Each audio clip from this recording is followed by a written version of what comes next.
ono nga twamukutte lwa kukasanya oba kusobya ku muwala we yennyini gwe yeezaalira.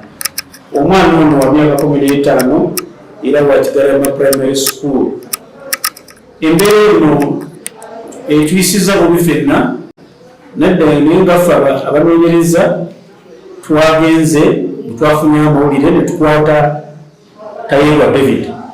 Era Tayeebwa David tumulina mu kaduukulu kaffe okunoonyereza kukyagenda mu maaso okukabasanya oba okusobya ku mwana tanaba kwetuuka. Anaddala ate nga mwana we omusango gwa guno bw'obanga omwana akabasanyiziddwa obanga akwatiddwa muzadde we oba omuntu yenna amulabirira, ekyo tukiyita aggravated, kisuuse ku kino ekyalijjo ekyokukwata omukwasa omwana. Yayongera yashoborera kugira ngu Tayeebwa takozire mushango gumwe gwonka koreka n'okuremwa kureeberera gye omwana owaari kwezaarira. Defilement katuge musango tumuguddeko era oluvannyuma lw'okunoonyereza kwaffe kwonna kuweddewo tusuubira tujjasobola okusimba mu mbuga z'amateeka zimumurambe ng'amateeka bwe galabira. N'okurabira boona abaine ekiteekateeko eky'okukora ekikorwa nk'eki hamwe nangu n'ebindi kubarekyeraho ahabw'okuba bonka poliisi hamwe n'ebyokwerinda tubashutami. Twaba zino defilement za bulijjo kubanga gwolina obuvunaanyizibwa ku mwana oyo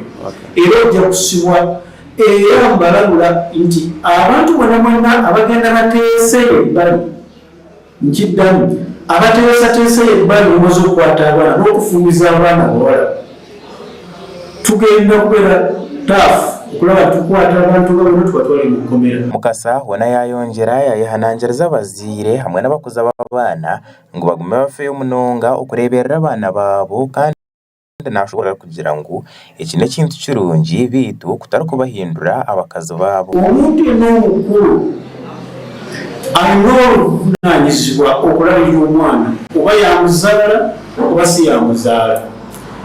Ate bwe kijja ku muzadde oba omusomesa oba anko oyo ate kimukwatirako ddala.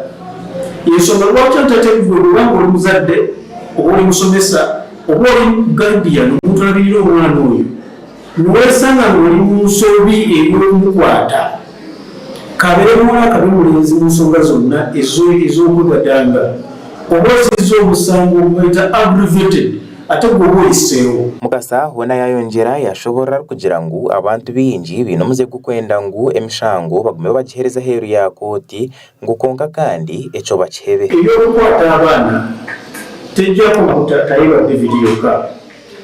Tukizudde nti abaana bangi nnyo bakwatibwa abantu baabwe oba n'abakozi b'awaka ebintu ne biggweera eyo. Ebiseera ebisinga abantu bagezaako okubimalira ebyo ne bateesa byabwe emisango egifiira eyo. Ekyo no kimenya amateeka.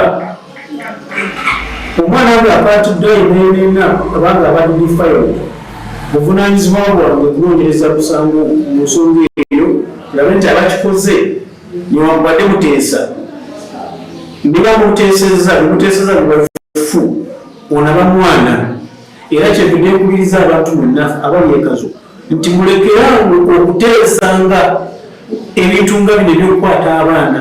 Omwana n'akwatibwa oba n'akubwa ne mubiteesaako ne bigwera ebyo. Mwabateesa mwena mukikola mu maanyi g'amateeka era musobola okukwatibwa era musibwe. SSP Philip Mukasa wona yayongera yarabarabara okukora ebicumuro nk'ebi biine amasiko g'okubarekurira ha police bond na court bail ngu bagahwe. Kikala kutanda n'okwata omwana oba n'okozesa omwana mu mbeera abazino nsooka kwegatta.